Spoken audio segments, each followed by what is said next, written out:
ওহ আমার এক জায়গায় যাইতে হইব।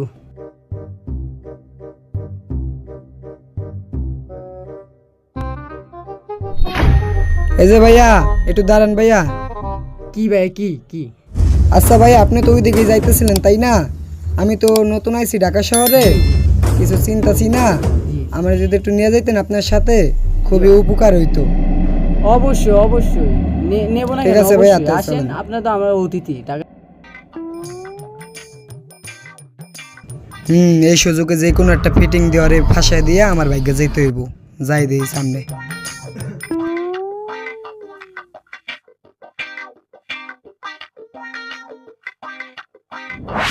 লেগেছে শালা তুই যাস কই, তুই দাঁড়া কই, তোর লাগে ডেমো সব কিছু লেগেছে, মোবাইল মান ব্যাগ লেগেছে, শালা তুই যাস কই, তুই দাঁড়া। হ ভাই আমি ওরে দেখছি, ওরে চিনি ভাই। আসেন আসেন, ও বলছে ও 300 বেডের দিকে যাইবো, 300 বেডের ওই দিকে আমরা যাই। চলেন চলেন, ওর ধরতে পারেন। এটা কারে দেখলাম সানি লিওনের মতন। ছি, আস্তাগফিরুল্লাহ, কি বলো?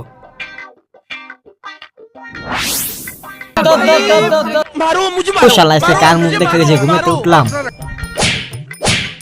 এ বেটা, ও আমার ফোন লেগেছে, ওর তোর কি হয়? আমি তোর ভাই চিনি না ভাই। চিনি না মানে? ওই বেড়া চিনি না মানে ওই যে কোন জায়গায় থাকে ওই জায়গায় আমাকে সবাই রে নিয়ে চল। ভাই ভাই আমার ছেড়ে দেন ভাই, না ভাই আমার ছেড়ে দেন ভাই, ভাই আমার ছেড়ে দেন ভাই, ভাই আমার ছেড়ে দেন ভাই, ভাই আমার ছেড়ে দেন ভাই, ভাই আমার